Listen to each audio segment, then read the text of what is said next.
Hi guys, Har Har Mahadev. Welcome to the mysterious 369 tarot. कैसे हो आप सभी? उम्मीद है आप सभी बहुत अच्छे होंगे और अपनी लाइफ में आगे बढ़ रहे होंगे। सो गाइस, हम देखने वाले हैं आपके पार्टनर की करंट एनर्जीज, उनके फीलिंग इमोशंस आपके लिए क्या है। जेंडर का कोई इशू नहीं है, मेल फीमेल सभी इस रीडिंग को देख सकते हैं और जो भी जैसी भी सिचुएशन है आप इस रीडिंग को देख सकते हो। और अगर आप मुझसे पर्सनल रीडिंग लेना चाहते हो, स्क्रीन पर व्हाट्सएप नंबर दिए गए हैं, आप उस पर कांटेक्ट कर सकते हो for love reading, health reading, career reading, सभी तरीके की रीडिंग्स मैं करती हूँ। सो लेट्स सी क्या आता है रीडिंग में, देख लेते हैं करंटली वो क्या सोच रहे हैं, क्या चल रहा है उनके दिलो दिमाग में आपके लिए। यूनिवर्स प्लीज़ बताएं, यूनिवर्स प्लीज़ बताएं मेरे व्यूवर्स जिस पर्सन के बारे में सोच करके रीडिंग देख रहे हैं, उस पर्सन की करंट एनर्जीज, फीलिंग, इमोशंस मेरे व्यूवर्स के लिए क्या है, क्या चल रहा है उनके दिलो दिमाग में, कैसा महसूस कर रहे हैं angel, spirit guides. Please guide करें, प्लीज़ बताएं क्या एनर्जीज हैं।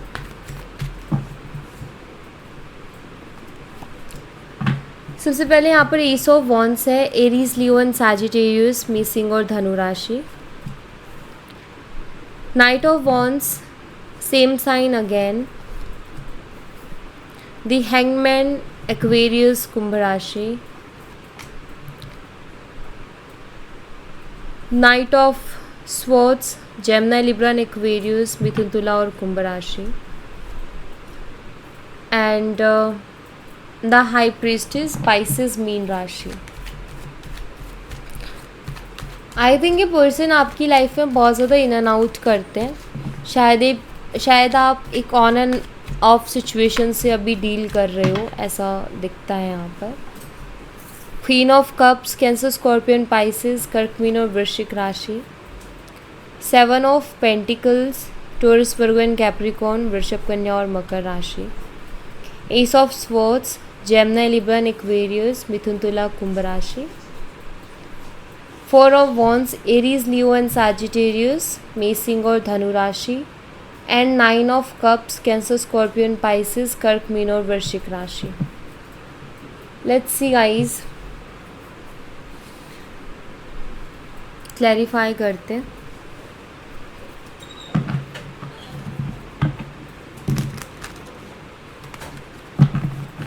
सबसे पहले एस ऑफ वॉन्ड्स की एनर्जी को क्लैरिफाई करेंगे। एस ऑफ वॉन्ड्स को क्लैरिफाई कीजिए यूनिवर्स, एस ऑफ वॉन्ड्स की एनर्जी यहाँ पर क्यों है, प्लीज़ क्लैरिफाई करें। प्लीज़ एंजल्स, यूनिवर्स प्लीज़ बताएं। यहाँ पर नाइट ऑफ कॉइन्स है, नाइट ऑफ पेंटिकल्स की energy, knight of wands, knight of souls and knight of pentacles, तीनों नाइट्स यहाँ पर है। देखिए, ये कार्ड नेगेटिव नहीं होता है नाइट ऑफ पेंटिकल का, लेकिन एक स्टक एनर्जी को बताता है कि जैसे करंट सिचुएशन, करंट एनर्जी एक स्टक एनर्जी में है। यहाँ पर ये दोनों कार्ड्स है और ये दोनों कार्ड्स मुझे ये शो करते हैं कि आपके जो पार्टनर हैं वो आपके साथ एक नई शुरुआत करना चाहते हैं, आपके साथ ग्रो करना चाहते हैं, आपके साथ आगे बढ़ना चाहते हैं, अट्रैक्टेड हैं, इंटरेस्टेड हैं आप में। बट नाइट ऑफ पेंटिकल जो कि इनको थोड़ा स्टक करता है, ठीक है, इनकी थोड़ी ना स्टक एनर्जी है, कुछ चीज़ों को लेकर के ना ये पर्सन स्टक फील करते हैं, ऐसा यहाँ पर मुझे दिखाई देता है। सबसे पहली चीज़ तो यहाँ पर ये कि जो ये चाह रहे हैं वो ये नहीं कर पा रहे हैं, मुझे ऐसा दिखाई देता है। आई थिंक इनको आपके साथ आगे तो बढ़ना है, लेकिन इस वक्त इनके पास आपको देने के लिए कमिटमेंट नहीं है, बिकॉज यहाँ पर नाइट ऑफ पेंटिकल्स की एनर्जी, पेंटिकल स्टेबिलिटी, कमिटमेंट की बात करता है। और यहाँ पर मुझे शो होता है कि इनको आपके साथ आगे तो बढ़ना है, लेकिन अभी जैसे ये कमिटमेंट के लिए रेडी नहीं है, या इनकी सिचुएशन ऐसी है कि जहाँ ये कमिटमेंट दे नहीं सकते हैं, ठीक है, तो ये इस वजह से स्टक फील करते हैं और ये सोचते हैं कि यार मेरा फिर से उसकी लाइफ में जाना ठीक रहेगा क्या, मैं उससे वापस से जाके कांटेक्ट करूँ, मैं उससे वापस से जाके बात करूँ, तो क्या मेरा जाना ठीक रहेगा। और जाना सही रहेगा, क्योंकि जानते ही अपनी कंडीशन कि मैं कमिटमेंट तो नहीं दे सकता या मैं कमिटमेंट तो नहीं दे सकती, तो अब ये अभी इस स्थिति में अभी हाल फिलहाल तो मैं कोई कमिटेड रिलेशनशिप में नहीं जा सकता या कमिटमेंट नहीं दे सकता। तो क्या मेरा जाना वहाँ ठीक है, क्या एक नई शुरुआत करना ठीक है? तो मुझे ऐसा दिखाई देता है कि ऐसा ये सोचते हैं। मन तो इनका बहुत होता है कि आपके साथ एक नई शुरुआत करें, आपके साथ आगे बढ़े, लेकिन ये सोच करके रुक जाते हैं। नेक्स्ट यहाँ पर नाइट ऑफ वॉन्ड्स है।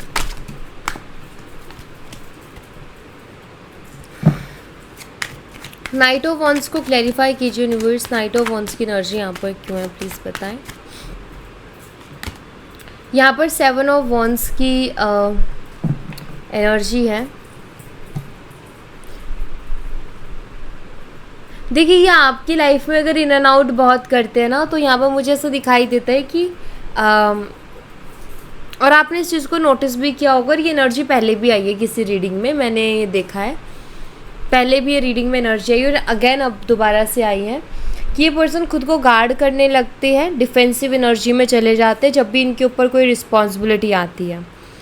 जब भी आप इस रिश्ते में सीरियस होते हो, जब भी आप इनसे सीरियस बात करते हो, जब भी आप स्टेबिलिटी की, कमिटमेंट की बात करते हो, जब भी आप इनसे कहते हो कि घर पे बात करो, सो आई थिंक ये पर्सन अपने आप को गार्ड करने लग जाते हैं, ये अपने आप को एक डिफेंसिव एनर्जी में ले जाते हैं और या तो ये बात करना बंद कर देते हैं या या फिर एक ऐसी सिचुएशन क्रिएट होती है जहाँ आप दोनों के बीच आर्ग्यूमेंट हो जाता है।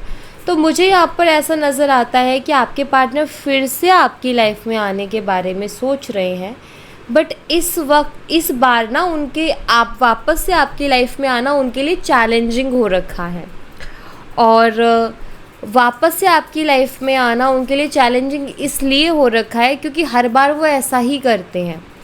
तो इस बार वो खुद सोच रहे हैं कि यार मैं जाऊंगा तो वो डेफिनेटली क्वेश्चंस करेगी या वो क्वेश्चंस करेगा, तो क्या मेरे पास उसके क्वेश्चंस का आंसर है, क्या मैं उसके क्वेश्चंस का आंसर कर पाऊँगा? क्योंकि ऑफकोर्स वो आएंगे, आपसे कांटेक्ट करेंगे तो आप उनसे पूछोगे तो सही कि भाई तुम कहाँ थे या इतने टाइम से तुमने बात क्यों नहीं की है, ऑफकोर्स आप ये पूछोगे। तो उनके दिमाग में, उनके मन में यही चल रहा है कि अब मुझे सवालों के जवाब देने पड़ेंगे और इस वजह से जो ये पर्सन थोड़ा सा ना झिझक रहे हैं वापस से आपकी तरफ आने में, कांटेक्ट करने में। ये भी हो सकता है कि इस बार आपने उनको ब्लॉक कर दिया हो, तो ब्लॉक से उनको एक साइन मिला कि यार अब इस बार ना इजी नहीं है कि मैं उसकी लाइफ में जो इन एंड आउट करती रहती हूँ या करता रहता हूँ ना, अब इजी नहीं है कि मैं उसकी लाइफ में इन एंड आउट करूँ। अब जो है वो उसने अगर मुझे ब्लॉक किया है, इट मीन्स अब वो क्वेश्चंस भी करेगी। तो यहाँ पर ना वो समझ रहे हैं कि मेरी जो ये हरकत है ये कुछ ज़्यादा ही हो गई है और ये हरकत जो है वो ठीक नहीं है और वो कहीं ना कहीं इस चीज़ को महसूस कर रहे हैं। हैंगमैन की एनर्जी को क्लैरिफाई कीजिए यूनिवर्स, हैंगमैन यहाँ पर क्यों है प्लीज़ बताएं। यहाँ पर द मून है। बहुत ज़्यादा गलत फहमियाँ आप दोनों के बीच में हो गई है, बहुत ज़्यादा मिसअंडरस्टैंडिंग्स आप दोनों के बीच में हो गई है और आपके पार्टनर बस यही सोच करके फ्रस्ट्रेटेड हो रहे हैं कि यार इतनी जो गलत फहमियाँ हमारे बीच में हो गई है, इतनी जो चीज़ें हमारे बीच में बिगड़ गई, ये चीज़ें अब कैसे सुधरेंगी। यही सोच करके वो फ्रस्ट्रेट हो रहे हैं, यही सोच करके परेशान हो रहे हैं क्योंकि उनको पता है कि हमारे बीच में गलत फहमियाँ बहुत ज़्यादा हो चुकी है, तो अब ये कैसे ठीक होंगी। आई थिंक यहाँ पर मिसअंडरस्टैंडिंग है, यहाँ पर डाउट्स है। मुझे दिखाई देता है कि आप उनको बहुत डाउट कर रहे हो, आपके मन में बहुत से सवाल हैं, बहुत मिसअंडरस्टैंडिंग भी क्रिएट हो गई है। वो पर्सन आपको समझ में नहीं आ रहा है क्योंकि उनका बिहेवियर शायद बहुत चेंज है या फिर उनका हर बार आप बदलता हुआ बिहेवियर देखते हो, आज कुछ और, कल कुछ और, परसों कुछ और। सो कहीं ना कहीं मुझे ऐसा दिखाई देता है कि आपके पार्टनर जो हैं उनको ये चीज़ महसूस हो रही है कि यार हमारे बीच में बात बहुत ज़्यादा बिगड़ चुकी है या हमारे बीच में मिसअंडरस्टैंडिंग्स बहुत ज़्यादा हो चुकी है और ये फ्रस्ट्रेटेड इसी बात को लेकर के कि अब चीज़ें क्लियर कैसे होंगी और उनको वो चीज़ समझ में नहीं आ रहा है। जैसे आप ये कहते हो ना कि यदि उसको समझ में नहीं आ रहा है जो भी चीज़ें हो रही है, तो मैं आपको कहूँगी कि उनको सब कुछ समझ में आ रहा है क्या हो रहा है और किस लिए हो रहा है, क्यों हो रहा है, सब कुछ, एवरीथिंग, क्योंकि हैंगमैन उसको बताता है। समझ इंसान को सब कुछ आ रहा है, लेकिन सब कुछ समझने के बाद वो इंसान स्टक है। ठीक है, सो अब यही है कि मिसअंडरस्टैंडिंग हो गई है, आपको डाउट्स हो गए हैं, ट्रस्ट इश्यूज़ हो गए, तो ये भी वो समझ रहे हैं, लेकिन अब उनको कैसे दूर करें, आपके दिमाग से वो डाउट्स को कैसे निकालें, ये उनको समझ में नहीं आ रहा है। नाइट ऑफ स्वॉर्ड्स को क्लैरिफाई कीजिए यूनिवर्स, नाइट ऑफ स्वॉर्ड्स की एनर्जी यहाँ पर क्यों है। द एम्परर, देखिए आपको ना देखने में ऐसा लग रहा होगा कि इस इंसान को कोई फ़र्क नहीं पड़ रहा है, लेकिन emperor energy with night of swords ये शो करता है। And normal single emperor energy भी इस चीज़ को शो करती है कि जो बाहर से दिख रहा है वो अलग है और अंदर कुछ और है। मतलब एक एम्परर का ना एक सख्त मिजाज दिखेगा, वो शो नहीं करता अपने अंदर की भावनाओं को, लेकिन भावना उसके अंदर भी है। तो मुझे दिखाई दे रहा है कि आपके पार्टनर जो है फीलिंग्स, इमोशंस, अपनी भावनाओं को एक्सप्रेस नहीं कर रहे हैं, अदरवाइज़ अंदर ही अंदर बेचैन वो भी हैं। नाइट ऑफ सोल्स बताता है कि उनको चैन नहीं पड़ रहा, वो बहुत बेचैन है, उनका मन भी शांत नहीं है, उनका मन भी बहुत बेचैन है, लेकिन वो उस चीज़ को शो नहीं कर रहे, वो उस चीज़ को शो नहीं करना चाहते, क्योंकि उनको ऐसा लगता है कि मैं कमज़ोर दिखूँगा। ठीक है, मैं कमज़ोर दिखूँगा, मतलब वो ना ये नहीं शो करना चाहते कि वो इतने परेशान हैं, या वो उनका खुद का कुछ होगा, या उनको ऐसा लगता है कि अगर मैंने शो कर दिया कि मैं जो है उसको याद करता हूँ या मैं उसके लिए बेचैन हूँ, तो शायद उसके भाव बढ़ जाएंगे। और इनकी उम्मीद ये है कि आप जो है एफ़र्ट डालो या आप अप्रोच करो, तो इनका ऐसे कि अगर मैंने शो कर दिया तो फिर उधर से तो अप्रोच आने के चांसेस रहेंगे ही नहीं। तो इस वजह से शायद ये अपने आप को बहुत ज़्यादा कंट्रोल करते हैं। द हाई प्रीस्टेस को क्लैरिफाई कीजिए यूनिवर्स, हाई प्रीस्टेस की एनर्जी यहाँ पर क्यों है। यहाँ पर जस्टिस है।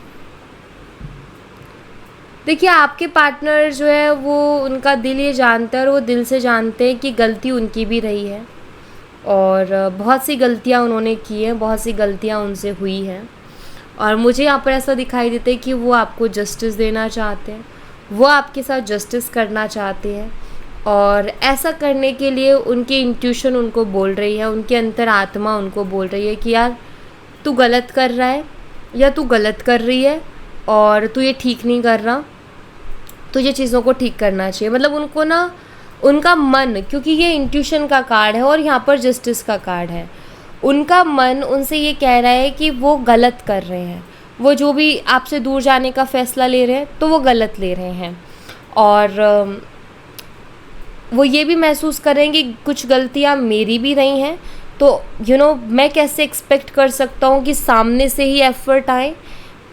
वो भी तो एक्सपेक्ट कर सकते हैं ना कि मेरे एफ़र्ट जाए आगे से। सो हर चीज़ मैं चाहूँ और वैसा हो जाए पॉसिबल नहीं। अगर गलती मेरी है तो मुझे भी तो आगे से जाकर के चीज़ों को ठीक करना चाहिए या चीज़ों को ठीक करने की कोशिश करनी चाहिए। तो मुझे ऐसा दिखाई दे रहा है कि इनका जो मन है वो इनको बोल रहा है कि तू गलत कर रहा है, या तूने गलती की है और तू उसको सुधार, या फिर तू अभी सोच समझ के फ़ैसला ले। तो ऐसा यहाँ पर मुझे दिखाई दे रहा है कि उनको ना आपसे वो दूर तो है अभी, लेकिन उनको फ़ील होता है कि वो आपसे दूर जा कर के गलत कर रहे हैं, आपसे रिश्ता ख़त्म करके उन्होंने गलत किया है, गलत कर दिया है, ऐसा उनको कहीं ना कहीं भी महसूस हो रहा है। क्वीन ऑफ कप्स को क्लैरिफाई कीजिए यूनिवर्स, क्वीन ऑफ कप्स की एनर्जी यहाँ पर क्यों है। यहाँ पर दी एम्प्रेस है। वो आपके अंदर एक बहुत अच्छा लाइफ पार्टनर देखते हैं। एम्प्रेस मैरिज मटेरियल एनर्जी होती है, और यहाँ पर एम्परर है। उनको एक तो ये लगता है कि आप उनके लिए एकदम परफेक्ट पार्टनर हो और परफेक्ट मैच हो, कंपैटिबिलिटी अच्छी है, ठीक है।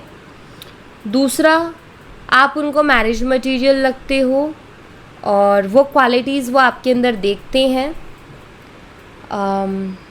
क्योंकि वो जानते हैं कि आप रिश्तों का बहुत ख्याल रखते हो, रिश्तों को दिल से निभाते हो एंड खुद से ज़्यादा आप रिश्तों पर ध्यान देते हो, इमोशनल हो अपने रिश्तों को लेकर के, एम्प्रेस एनर्जी है, सेंसिबल हो, अच्छे से बैलेंस करना जानते हो, सिचुएशन को हैंडल करना जानते हो।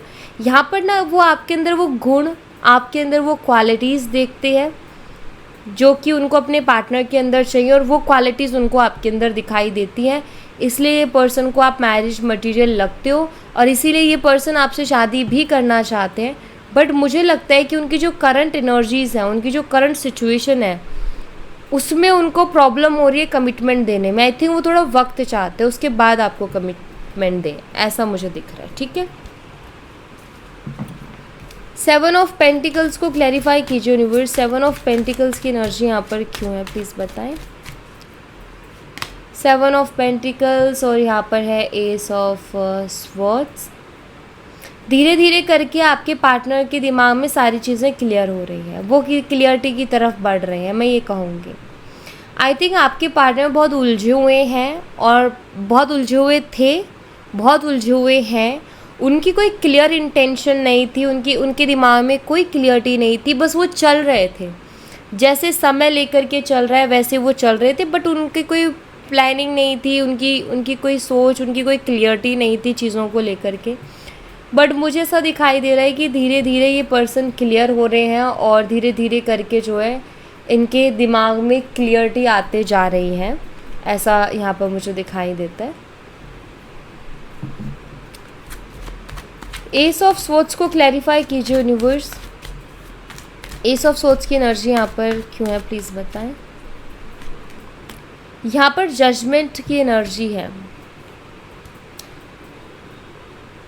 मुझे ऐसा लगता है वो आपसे क्लियरली कम्युनिकेट करना चाहते हैं, और वो आपसे क्लियरली कम्युनिकेट इसलिए करना चाहते हैं क्योंकि उनको ऐसा लगता है कि अगर आप उनको अब इस बार चांस दोगे, इस बार अगर उनको एक और मौका दोगे तो तभी दोगे जब वो आपको क्लियरिटी देंगे, राइट। तो वो इस चीज़ को बहुत अच्छे से जानते हैं, तो वो सोच रहे हैं आपसे क्लियरली कम्युनिकेट करने के बारे में, आपसे क्लियरली बात करने के बारे में। जजमेंट कार्ड ऑल्सो चैलेंजेस को भी बताता है।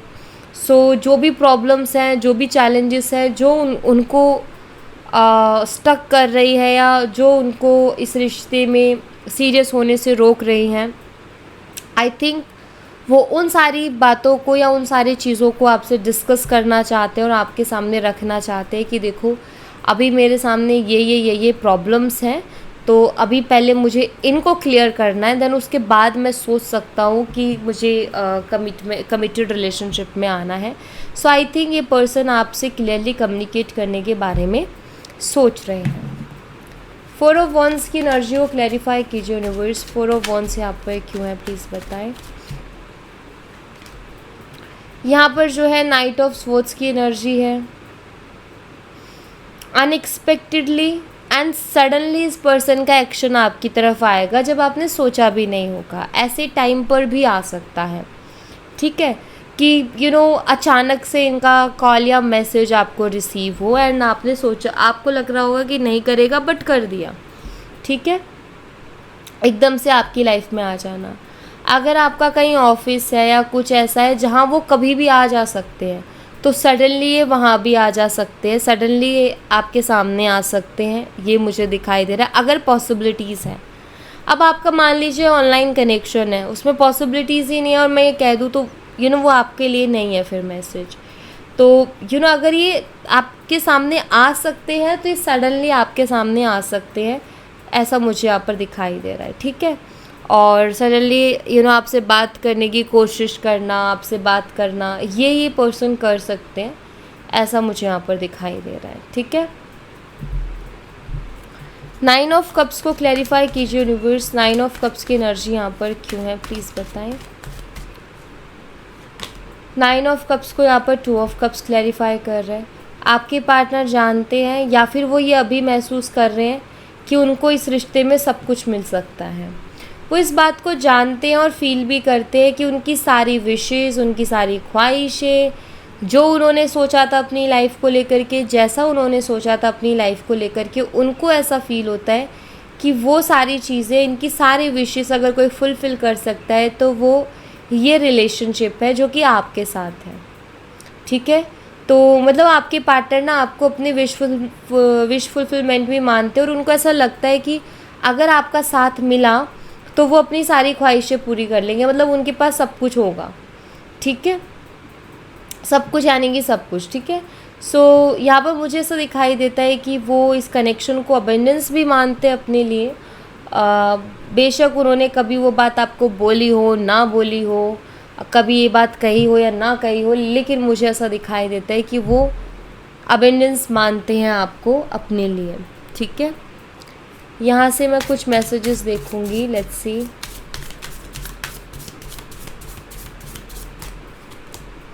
अनकंडीशनल लव, ओके मैं कार्ड्स ले लेती हूँ पूरे, देन उसके बाद देखते हैं। Fascination, okay, vibration, acceptance and secret love. देखिए मुझे ऐसा दिखाई देता है कि आपके पार्टनर डीपली लव में हैं आपके साथ, ऐसा दिख रहा है कि वो डीपली इमोशनली कनेक्टेड हैं, प्यार करते हैं आपसे, बहुत क्लियर दिखाई देता है। वो एक्सप्रेस नहीं कर पा रहे अपनी फीलिंग्स को, उतने हद तक एक्सप्लेन नहीं कर पा रहे या एक्सप्रेस नहीं कर पा रहे जितने हद तक कि वो फील करते हैं आपके लिए, और वो आपसे प्यार करते हैं, ये मुझे दिखाई दे रहा है। और यू नो वो इस बात को भी जानते हैं कि आप भी उनसे बहुत प्यार करते हो। सो यहाँ पर मुझे ऐसा दिखाई दे रहा है कि वो एक चीज़ यहाँ पर एक्सेप्टेंस की एनर्जी है और उसी के साथ वाइब्रेशन की एनर्जी है, प्लस उसी के साइड में सीक्रेट लव की एनर्जी है, जो कि मुझे ये बताते हैं कि आपके जो पार्टनर है ना वो इस चीज़ को अब एक्सेप्ट कर चुके हैं, जो कि शायद वो पहले नहीं कर रहे थे। और पहले आई थिंक वो बहुत केयरलेस एनर्जी में भी थे, तो पहले इस चीज़ को एक्सेप्ट नहीं कर रहे थे, बट अभी वो इस चीज़ को एक्सेप्ट कर चुके हैं कि वो आपसे कितने ही दूर चले जाएं लेकिन वो आपको नहीं भूल सकते, और जो आपकी तरफ एक स्ट्रॉन्ग अट्रैक्शन है वो उसको कभी ख़त्म नहीं कर सकते हैं। और वो अपनी फीलिंग्स को भी महसूस करते, अपनी इमोशंस को भी महसूस करते, और वो इस चीज़ को महसूस करते कि यार मैं वाकई उससे बहुत प्यार करता हूँ और मेरे लिए मेरा उससे दूर रहना मुश्किल है, ये भी वो महसूस करते हैं। रीज़न यहाँ पर जो दिखाई देते हैं वो ये कि आपने भी उनको अनकंडीशनली लव किया है, आपने भी उनको बहुत प्यार किया है। तो जब सच्चे दिल से हम किसी भी चीज़ में पूरी शिद्दत लगाते हैं और पूरे सच्चे दिल से हम किसी भी चीज़ में काम करते हैं ना, तो वो चीज़ें आसानी से ख़त्म नहीं होती हैं। एंड मुझे ऐसा दिखाई देता है कि प्यार इनकी साइड से भी था, प्यार आपकी साइड से भी था, और यही रीज़न है कि आप भी किसी और के लिए वो प्यार फील नहीं कर पा रहे जो आप इनके लिए करते हो। सेम आपके पार्टनर के साथ भी हो रहा है कि वो भी किसी और के लिए वो प्यार फील नहीं कर पा रहे जो आपके लिए करते हैं, और अब वो इस चीज़ को एक्सेप्ट कर चुके हैं कि यार मैं वाकई उससे प्यार करता हूँ और उसकी ज़रूरत है मुझे, और मैं उससे कितना ही दूर चले जाऊँ लेकिन मैं उसको भूल नहीं सकता। इस चीज़ को मान चुके और एक्सेप्ट कर चुके हैं, ठीक है। तो वो एक एक्सेप्टेंस वाली एनर्जी मुझे इनकी यहाँ पर दिख रही है। सो या thank you so much guys, ये थी आप लोगों के लिए एक छोटी सी रीडिंग। आई होप आपसे रेजोनेट की हो, आई होप आपको पसंद आई हो। रेजोनेट की हो तो मुझे बताना ज़रूर कमेंट बॉक्स में, पसंद आई हो तो लाइक ज़रूर करना, चैनल को सब्सक्राइब करना मत भूलना। मैं मिलती हूँ आपसे नेक्स्ट रीडिंग में, तब तक अपना ख्याल रखें। Bye bye, take care, see you again.